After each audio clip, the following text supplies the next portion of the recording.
శ్రోతలకు నమస్కారం. కథాపుస్తకంకి స్వాగతం. ఈరోజు మనం శ్రీమతి పద్మా దాశరథి గారు రచించిన జీవన గమనం అనే నవలలోని రెండో భాగాన్ని మనం విందాం. నిన్నటి ఎపిసోడ్లో శ్రీమంతుల కుటుంబంలో పుట్టిన సవిత ఏమీ లేని నివాస్ అనే అబ్బాయిని ప్రేమించి తల్లిదండ్రుల మీద నమ్మకం లేదు అని రక్షణ కోసం పోలీస్ స్టేషన్లో వివాహం జరిపించమని వచ్చి నిలబడింది. అందరికీ ఆమోదయోగ్యంగా ఉండే ఒక పరిష్కారాన్ని సూచిస్తాను అన్నారు అక్కడి ఎస్పీ శివరావు.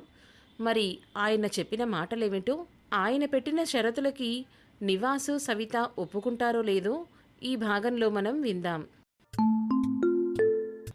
అందరూ శివరావు మాటలకి ఆయన వైపు చూశారు. రాఘవరావు దంపతులు శివరావు మాటలకు వెంటనే స్పందించారు. నువ్వు ఏం చెప్పినా మాకు అంగీకారమే శివా, నువ్వు అందరి మంచి కోరే వ్యక్తివి అనే నమ్మకం మాకుంది అంటూ మనస్ఫూర్తిగా అన్నారు రాఘవరావు గారు. సవితా నివాసులు ఒకరివైపొకరు చూసుకున్నారు. వారి మొహాలలో చిన్నపాటి కలవరపాటు, కన్ఫ్యూజన్ కూడా కనపడుతోంది. మీరిద్దరూ ఒకరితో ఒకరు సంప్రదించుకొని చెప్పండి, తొందరేం లేదు, నింపాదిగానే చెప్పండి అన్నారు శివరావు గారు. నివాస్ సవితతో ఏదో అతి మెల్లగా చెప్పాడు. సవిత కొంత అయిష్టంగానే దాన్ని ఒప్పుకున్నట్టు తలాడించింది.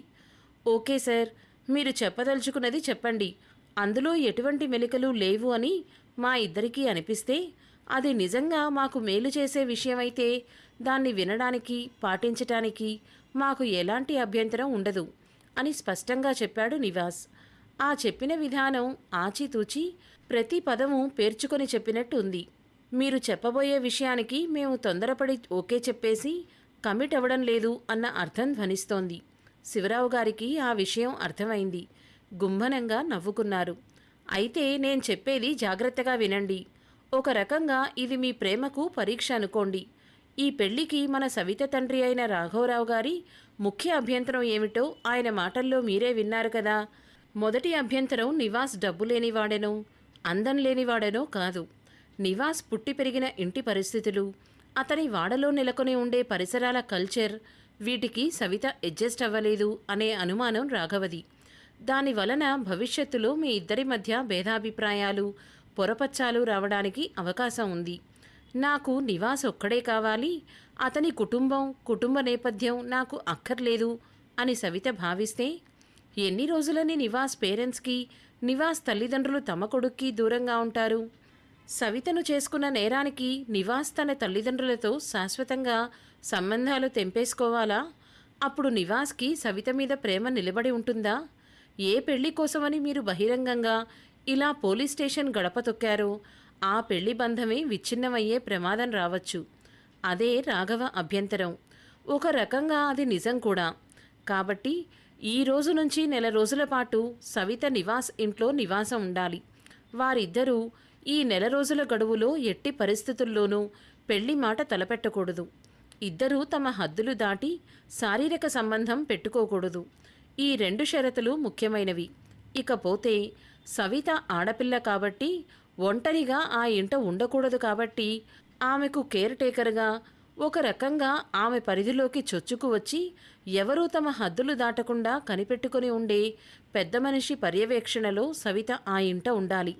ఆ పెద్ద మనిషిని ఎంచుకునే అధికారం సవితదే. ఇక నివాస్ సవిత ఉన్న నెల రోజుల సమయంలో ఆ ఇంట ఉండకూడదు. కావాలంటే రోజులో 1 గంట సమయం సవితను కలిసి ఆమె మనోధైర్యం కోల్పోకుండా కబుర్లు చెప్పి రావచ్చు. అంటే నివాస్ ఇల్లు 1 నెల రోజుల పాటు సవిత ఇల్లు అవుతుంది. నివాస్ ఆ ఇంటికొచ్చి టీ తాగి 1 గంట సేపు కూర్చొని వెళ్లే అతిథి అవుతాడు. నెల రోజుల్లో సవిత ఆ ఇంటి వాతావరణానికి అలవాటు పడి ఆ కల్చర్లో మమేకం అవ్వగలిగితే నేనే రాఘవని ఒప్పించి దగ్గర ఉండి మీ పెళ్లి జరిపిస్తాను. ఈ నెల రోజుల గడువులో సవిత మీద ఎవరి ఒత్తిడి ఉండకూడదు. సవిత పేరెంట్స్ వైపు వాళ్ళు తనని కలవడం కానీ, తన బ్రెయిన్ వాష్ చేయడం చేసే ప్రయత్నాలు కానీ చేయకూడదు. అలాగే నివాస్ కానీ, అతని కుటుంబ సభ్యులు కానీ సవితను ఏ విధంగానూ ప్రభావితం చేసే ప్రయత్నాలు చెయ్యకూడదు. ఒకవేళ సవితకు ఆ ఇంట ఉండడం కష్టం అనిపిస్తే, ఇష్టం లేకపోతే, ఏవైనా ఇబ్బందులు ఎదురైతే నిరభ్యంతరంగా నెల రోజుల గడువు అనే నిబంధనను తోసిరాజేసి సవిత స్వేచ్ఛగా బయటకు వచ్చేసే హక్కు సవితకి ఉంటుంది. ఇప్పుడు చెప్పండి, మీ ప్రేమ ఈ నెల రోజుల పరీక్షకు సై అని తనలోని దృఢత్వాన్ని నిరూపించుకుంటుందా, లేక నై అని తమ ప్రేమకు అంత నిగ్రహం మనోస్థైర్యం లేదని ఇప్పుడే పెళ్లి చేసేయమంటుందా? ఆలోచించండి. ఇద్దరూ కలిసి ఆలోచించండి. మీ అయిన వాళ్లతో కూడా కలిసి ఆలోచించి మీ నిర్ణయాన్ని చెప్పండి. ఈ లోపల అందరికీ టీ తెప్పించవయ్యా ఎస్ఐ అంటూ నవ్వుతూ చెప్పినా తీవ్ర స్వరంతో ప్రబోధించినట్టు ధ్వనించింది శివరావు గారి కంఠస్వరం. శివరావు గారు చెప్పింది జాగ్రత్తగా విన్నారు ఇరుపక్షాల వారు. రాఘవరావు గారి మొహంలో కొద్దిపాటి ఆందోళనతో కూడిన రిలీఫ్ కనబడగా సవిత మొహంలో వెంటనే ఆనందం ప్రస్ఫుటంగా కనపడింది. చాలా ఎగ్జైటింగ్గా కూడా కనపడింది. ఒక్క సెకండ్ ఆగితే ఈ ప్రపోజల్ నాకు ఇష్టమే అని అనేసేలాగా కనిపించింది. ఇంతలో నివాస్ గొంతు విప్పాడు. ఒక్క 10 నిమిషాలు బయట మా వాళ్ళందరితో చర్చించాక మా నిర్ణయం చెప్తాను సార్ అని వినయంగా రిక్వెస్ట్ చేశాడు. తప్పకుండా నివాస్, తొందరేం లేదు. మీ వాళ్ళందరితో మాట్లాడాకే నిర్ణయం తీసుకోండి. నిర్ణయం తీసుకోవాల్సింది మాత్రం మీరిద్దరే, తెలుసు కదా. మీ వాళ్ళందరితో అన్న మాటని కాస్త నొక్కి పలుకుతూ చెప్పారు శివరావు గారు. సవితా నివాస్లు ఇద్దరూ బయటికి నడిచారు. బయట వారి స్నేహితులు, నివాస్ కుల సపోర్టర్స్, దగ్గరి బంధువులు అందరూ కలిపి 40-50 మంది వరకు ఉన్నారు. అందరూ కలిసి డిస్కస్ చేసుకోవడం మొదలుపెట్టారు. వారిద్దరికీ టీలు కూడా చెట్టు కిందకే పంపబడినాయి. బయట జరుగుతున్నదంతా శివరావు గారికి కిటికీలో నుంచి కనపడుతూనే ఉంది. రాఘవరావు గారు మౌనంగా టీ తాగుతున్నారు. జానకి గారు ఒక గ్లాసు మంచినీళ్లు మాత్రం తాగారు. ఆమె ఏ రోజు గడప దాటి కాలు పెద్దగా బయటపెట్టిన ఇల్లాలు కాదు. ఆవిడ పూజలు పునస్కారాలు, గుళ్ళు గోపురాలు తప్పితే వేరే లోకం ఎరుగదు. భర్తతో కలిసి ధార్మిక కార్యక్రమాలలో పాలు పంచుకోవడం వరకే ఆవిడ డ్యూటీగా బ్రతికింది. ఇలా కూతురు చేసిన నిర్వాకానికి మానసిక క్షోభకు గురవుతోందో, ఎంతలా కుమిలిపోతోందో కమిలిపోయినా ఆవిడ మొహం చూస్తేనే అర్థమవుతోంది. ఏంట్రా శివ ఇది? పిల్లలనే కనడమే పెద్ద నేరమైపోతోందేంట్రా? ఒక్కరే సంతానం అసలుండకూడదు. వచ్చే జన్మలో నాకసలు సంతానమే వద్దని భగవంతుణ్ణి ప్రార్థిస్తున్నాను అంటున్న రాఘవరావు గారి గొంతు దుఃఖావేశంతో మూసుకుపోయింది. మాటలు పెగలడం లేదు. ఆయన చేతిని ఆత్మీయంగా నిమిరారు. పిల్లలను కనడం వరకేరా మన చేతిలో ఉంది. వాళ్ళ తలరాతలను మనం కనలేం కదా. అన్నీ తెలిసిన వాడివి నువ్వే ఇలా మాట్లాడితే చెల్లాయికి ఎవరు ధైర్యం చెప్తారు? నా దృష్టిలో సవిత ఇంకా చాలా బెటర్. ప్రేమించిన వాడితో తల్లిదండ్రులు పెళ్లికి ఒప్పుకోలేదని ఆత్మహత్య చేసుకోలేదు. అతనితో ఎటో వెళ్ళిపోలేదు. మేమిద్దరం పెళ్లి చేసుకుంటాం, రక్షణ కల్పించమని ధైర్యంగా మా దగ్గరకొచ్చింది. దానర్థం ఏంటంటే సవితకు సమస్యలను సరైన దారిలో ఎదుర్కొనే ధైర్యం ఉంది. నివాస్ విషయమే ఇంకా మనకి తెలియాల్సి ఉంది అంటూ రాఘవరావు గారితో మాట్లాడుతున్నా ఎస్పీ గారి చూపంతా బయట చర్చలు జరుగుతున్న బృందం మీదే ఉంది. అక్కడి వారి మనోభావాలను నిశితంగా పరిశీలిస్తున్నాయి ఆయన కళ్ళు. ఇద్దరి కానిస్టేబుల్స్ కూడా వారిలో ఒకరిగా కలిసిపోయి వారితో మంచిగా మాట్లాడుతూ సలహాలిస్తూ అక్కడ జరుగుతున్న దాన్ని మొత్తం తమ మనసుల్లో రికార్డ్ చేసుకుంటున్నారు. దాదాపు అరగంట తర్వాత నివాస్ సవితలు లోపలికొచ్చారు. సవిత మొహం కాంతివంతంగా ఉండగా నివాస్ మొహం కాస్త నిస్తేజంగా ఉండడం శివరావు గారు గమనించారు. మీ ప్రపోజల్కి మేము ఒప్పుకుంటున్నాం అంకుల్. రేపు ఆదివారమే మేము నివాస్ వాళ్ళ ఊరు బయలుదేరుతాం. నాకు కేర్ టేకర్గా నివాస్ వాళ్ళ పెద్దమ్మ ఉంటారు. ఆవిడికి నా పట్ల చాలా వాత్సల్యం ఉంది. ఆవిడ పట్ల నాకు కూడా పరిపూర్ణమైన నమ్మకం ఉంది. నేను ఈ నెల రోజులు అక్కడి పరిస్థితులకి అనుగుణంగా నన్ను నేను మార్చుకోవడానికి ఒక అవకాశంగా భావిస్తున్నాను అంటూ నిర్భయంగా చెప్పింది సవిత.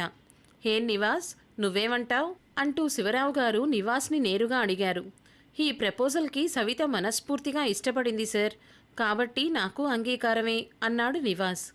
అయితే సరే, రేపు శనివారం, ఎల్లుండి అంటే ఆదివారం తెల్లవారుజామున మీరు హైదరాబాద్ వదిలి నివాస్ వాళ్ళ ఊరు బయలుదేరాలి. నివాస్ ఇంట్లో సవిత నివాస్ కుటుంబ సభ్యులతో కలిసి ఉంటుంది. నివాస్ ఆ ఇంట్లో ఉండకూడదు, ఉండడు కూడా. సవితను ఆ ఇంట వదలగానే నివాస్ బయటికొచ్చేయాలి. అదే ఊర్లో ఉండవచ్చు. సవితను పగలు సమయంలో 1 గంట సేపు కలిసి మాట్లాడొచ్చు. కానీ ఎట్టి పరిస్థితుల్లోనూ శారీరకంగా దగ్గరయ్యే ప్రయత్నాలు చెయ్యకూడదు. కనీసం ముట్టుకొని కూడా ముట్టుకోకూడదు. సవిత ఆ పరిస్థితులను ఇష్టపడిన నాళ్ళు అక్కడ స్వచ్ఛందంగా ఉండవచ్చు. ఏ క్షణం అక్కడి పరిస్థితుల్లో తను ఇమడడం కష్టం అని భావిస్తుందో తక్షణం ఆమె ఆ ఇంటి నుంచి ఆ పరిసరాల నుంచి బయటపడే హక్కు అధికారం ఉంటాయి. ఆమెను అప్పుడు నయానో భయానో ఆపే ప్రయత్నం ఎవ్వరూ చేయకూడదు. అలా చేస్తే వారి మీద మేము చర్య తీసుకుంటాం. సవితను జాగ్రత్తగా కనిపెట్టుకుని ఉండడం, సవిత కోరుకున్నప్పుడు ఆమెను క్షేమంగా తిరిగి తన ఇల్లు చేర్చటం ఆ కేర్ టేకర్ అంటే నివాస్ పెద్దమ్మ బాధ్యత. ఆమె కూడా ఈ కండిషన్లకు ఓకే చెప్తే తగిన అగ్రిమెంట్స్ రెడీ చేయిస్తాను. ఇరు పక్షాల వారు సంతకాలు చేయవచ్చు. ఒక రకంగా ఇది బైండ్ ఓవర్ కేసు లాంటిదే అనుకోండి అన్నారు శివరావు గారు. నివాస్ పెద్దమ్మ స్టేషన్లోకి అడుగుపెట్టింది. ఆమెది దాదాపు 55 ఏళ్ల వయసు. నీ పేరేమిటమ్మా? శివరావు గారు అడిగారు. సులోచనమ్మ అయ్యగారు అంటూ నిబ్బరంగా చెప్పింది ఆమె. ఆమె మొహంలో ప్రశాంతత తప్ప ఆందోళన, కుటిలత్వం కనపడలేదు. మనిషి లేమిలో ఉన్న పరిశుభ్రంగా కనపడుతోంది.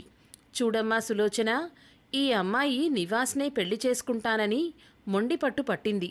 పెద్దింటి పిల్ల, కలిమిలో పుట్టి పెరిగింది. ఇప్పుడు నివాస్ కోసం మీ ఊరొస్తోంది. మేమే పంపుతున్నాం.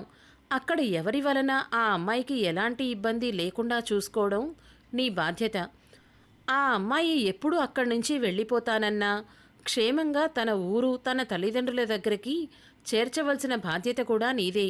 నువ్వు వయసులో పెద్దదానివిగా కనపడుతున్నావు. ఈ బాధ్యతను నువ్వు ఎలా నీ భుజాల మీద పెట్టుకుంటావు? చాలా పెద్ద పని ఇది. ఒక్కసారి ఆలోచించుకో అంటూ శివరావు గారు కాస్త కటువుగా హెచ్చరించారు.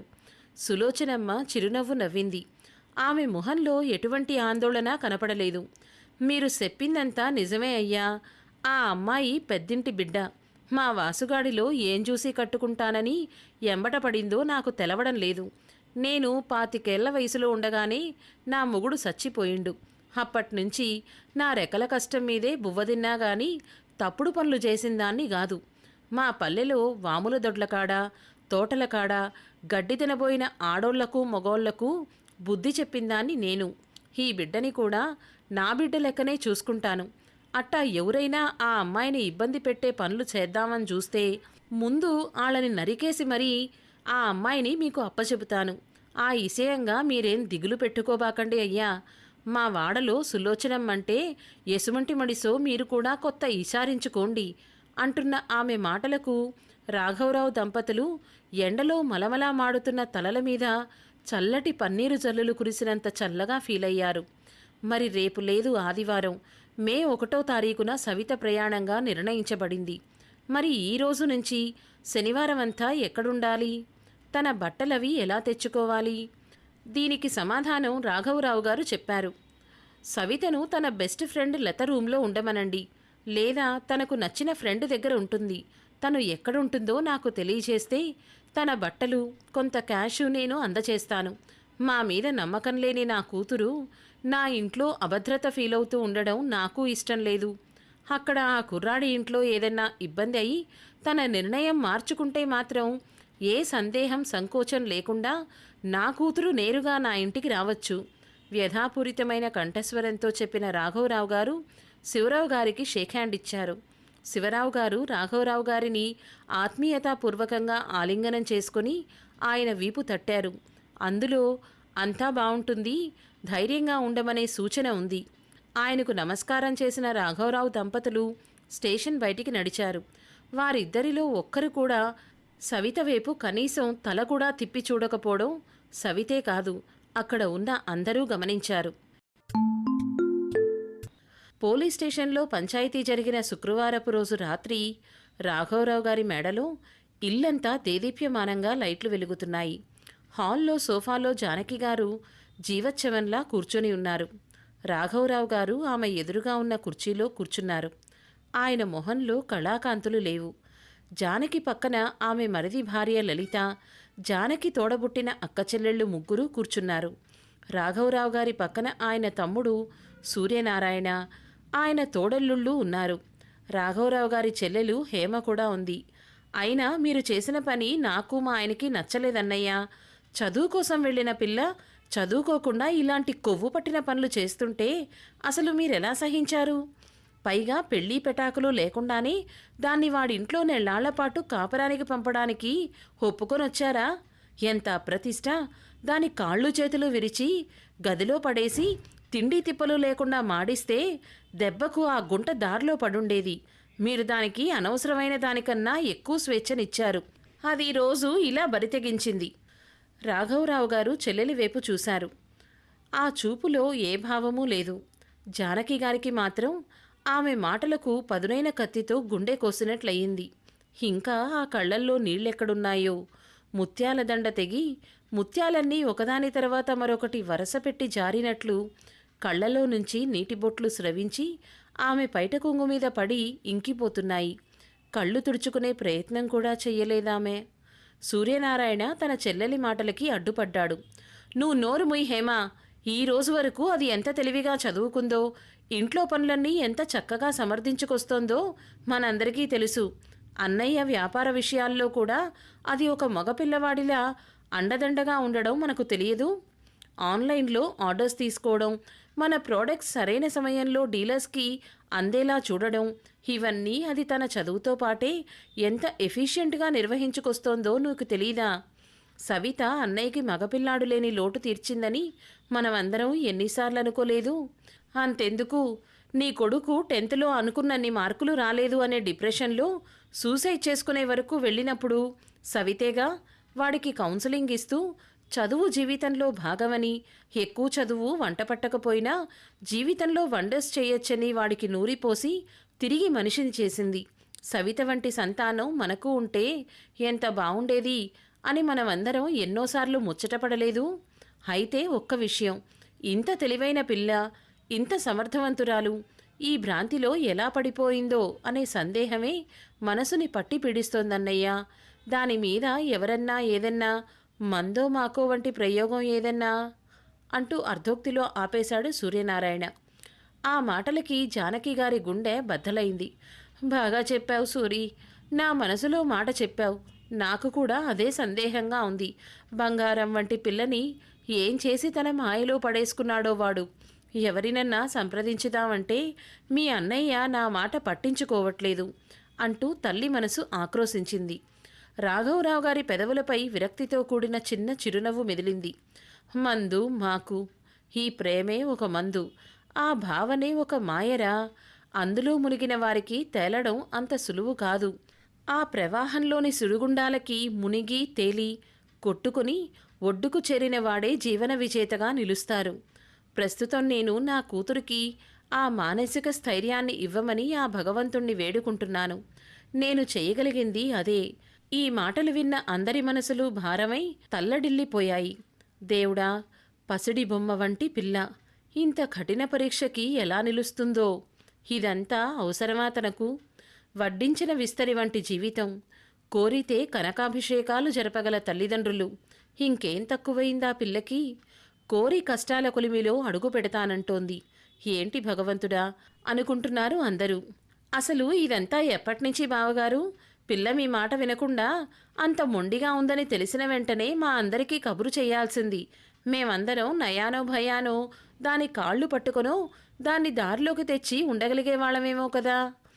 జానకి ఆఖరి చెల్లెలు అనసూయ జంకుతూనే అన్నది ఈ మాటలు. తన మాటలకి సహృదయుడైన బావగారు తన మనసు ఎక్కడ కష్టపెట్టుకుంటారో అనే భయం ఆమెది. పల్చగా నవ్వారు రాఘవరావు గారు. ఇదంతా జరిగింది ఎన్నో రోజులుగా ఎక్కడనసూయ? సరిగ్గా 1 నెల రోజుల క్రితం నేను మీ అక్కయ్య మొదటిసారి దాని పెళ్లి విషయం మాట్లాడాం. దాన్ని కూర్చోపెట్టి, ఈ సంవత్సరంలో నీ చదువు అయిపోతుంది, మంచి మంచి సంబంధాలు వస్తున్నాయి, పెళ్లి చేసుకుని మీరిద్దరూ జంటగా మన వ్యాపారం చూసుకుంటారా, లేదా నీకు ఎంఎస్ చేసే ప్లాన్ ఏమన్నా ఉందా అని అడిగాం. అప్పుడు ఈ నివాస్ విషయం బయటపెట్టింది. పెళ్లి చేసుకుంటాను డాడీ, ఇలా ఫలానా నివాస్ అనే అతన్ని ప్రేమిస్తున్నాను, అతన్నే చేసుకుంటాను, మీరు కూడా ఒప్పుకోండి అని రిక్వెస్ట్ చేసింది. అతని కులం సంగతి అప్పుడే తెలిసింది. మేము ఆ సమయంలో పెద్దగా అభ్యంతరాలు చెప్పలేదు. ముందు మరో సంవత్సరం చదువుంది కదా, అది పూర్తి చేయమని, ఉద్యోగంలో చేరమని, ఆ తర్వాత పెళ్లి చేసుకోవచ్చని చెప్పాం. అప్పుడు సరే అంది. నాకు ఈ నివాస్ అస్సలు నచ్చలేదు. కేవలం అతని కులం, బ్యాక్గ్రౌండ్ గురించి కాదు. మెరిట్ ఉన్న కుర్రాడు కాదు, జస్ట్ యావరేజ్ స్టూడెంట్. కుల ప్రాతిపదికన వచ్చే స్కాలర్షిప్తో చదువుకుంటున్నాడు. ముందు నన్ను కలవరపరిచిన విషయం ఒకటుందిరా. అతని గురించి ఎంక్వైరీ చేసినప్పుడు ఎవరూ అతని గురించి ఏమీ చెప్పలేకపోవడం విచిత్రంగా అనిపించింది. ఒక మనిషి మంచివాడనో, స్వార్థపరుడనో, దుర్మార్గుడనో, తెలివైనవాడనో, తెలివి తక్కువ దద్దమ్మనో, తాగుబోతనో ఏదో ఒక ఒపీనియన్ తెలియాలి కదా. అది తెలియలేదు. అతని క్లాస్మేట్స్ కూడా యావరేజ్ స్టూడెంట్ అని, పెద్దగా ఎవరితోనూ కలవడనే చెప్పారు, కానీ అంతకు మించి ఏమీ చెప్పలేకపోయారు. ఈ అంశం నాకు ఎందుకో అభ్యంతరకరంగా అనిపించింది. సరే, మరో సంవత్సరం గడువుంది కదా, చూద్దాంలే అనుకున్నాను. ఈ లోపలే ఇదిగో సడన్గా ఈరోజు పోలీస్ స్టేషన్ గడప తొక్కింది. ఈ పని చెయ్యమని దానిమీద తీవ్రమైన ఒత్తిడి వచ్చిందేమో అనే అనుమానం నన్ను వేధిస్తోందిరా అంటున్న రాఘవరావు గారి కళ్లల్లో నుంచి ఒక్క బొట్టు కన్నీటి చుక్క రాలింది. వెంటనే దాన్ని తుడిచేసుకున్నారు. అది మాతృద్రోహి, పితృద్రోహి కూడాను. ఇక దాని గురించి మర్చిపోండి బావగారు. మీకసలు పిల్లలే పుట్టలేదనుకోండి. దాని ఇష్టం వచ్చిన నిర్ణయాలది తీసేసుకుంటే తర్వాతొచ్చే కష్టసుఖాలకి అదే బాధ్యత వహించాలి. మీరు దాన్ని వదిలేయండి. ఇక దాని విషయం పట్టించుకోకండి అనసూయ ఆవేశంగా అంది. లేదనసూయ, అది ఎప్పటికీ మా బిడ్డే. తెలివితేటలతో, సామర్థ్యంతో మంచి పేరు తెచ్చుకున్నప్పుడు మాత్రం రాఘవరావు జానకిల బిడ్డ అని గర్వపడి, అది అజ్ఞానంతోనో తెలిసి తెలియని తనంతోనో కష్టాలు పడుతుంటే అది మన కడుపు పుట్టలేదని చేతులు దులిపేసుకోలేం. దాని వలన వచ్చిన ప్రతిష్టను గర్వంగా ఆస్వాదించిన మేము దాని వలన కలిగే అప్రతిష్టకు తల్లిదండ్రులుగా బాధ్యత వహించాలి. వహిస్తాం కూడా. తన నిర్ణయంతో అది భవిష్యత్తులో సుఖంగా ఉంటే మాకు అంతే చాలు. తల్లిదండ్రులుగా మేం కోరేదదే.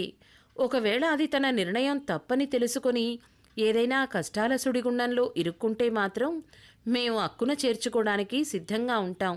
మా ఇల్లు మాదే కాదు, దానిది కూడా. దాని ఇంటి తలుపులు దానికోసం ఎప్పుడూ తెరిచే ఉంటాయి. చూద్దాం భగవంతుడు ఏ నిర్ణయం తీసుకుంటాడో. ఒరే సూరి, నువ్వొక పని చెయ్యాలిరా. రేపు పొద్దున 6 గంటలకి నువ్వు దాని బట్టలు, ఒక 50,000 క్యాషు దానికి అందచెయ్యాలి. అది లతతో పాటు ఆ పిల్ల రూంలో ఉంది అని తెలిసింది. కాస్త ఈ సాయం చేసిపెట్టు అంటూ తమ్ముడు చేతులు పట్టుకొని అర్థించారు రాఘవరావు గారు. భలేవాడివన్నయ్యా, అది మనింటి పిల్ల, మన ఇంటి ఆడబడుచు. అది తప్పు చేసినా ఒప్పు చేసినా మనం కడుపులో పెట్టుకోవాల్సిందే. తప్పకుండా పొద్దున్నే వెళ్ళి ఇచ్చేసొస్తాను. నాకు ఒకసారి సవితని చూడాలనుంది అన్నగారి చేతి మీద చెయ్యి వేసి అంటున్నాడు సూర్యనారాయణ గద్గద స్వరంతో. అతని కళ్లల్లోనూ పల్చటి కన్నీటి తెర పరుచుకుంది. ఈ రోజుటి ఎపిసోడ్ ఇంతటితో ముగిద్దాం. సవిత అక్కడికి వెళ్ళినాక ఎటువంటి పరిస్థితుల్ని ఎదుర్కొంటుందో నెక్స్ట్ ఎపిసోడ్స్లో తప్పకుండా వినండి. అలాగే లైక్ చేసి, షేర్ చేసి, హైప్ చేయడం మర్చిపోకండి. ముందటి ఎపిసోడ్స్ డిస్క్రిప్షన్లో ఉన్నాయి, తప్పకుండా వాటిని కూడా వినండి. మరి మరుసటి ఎపిసోడ్లో మళ్ళీ కలుద్దాం. అంతవరకు సెలవు. ధన్యవాదాలు.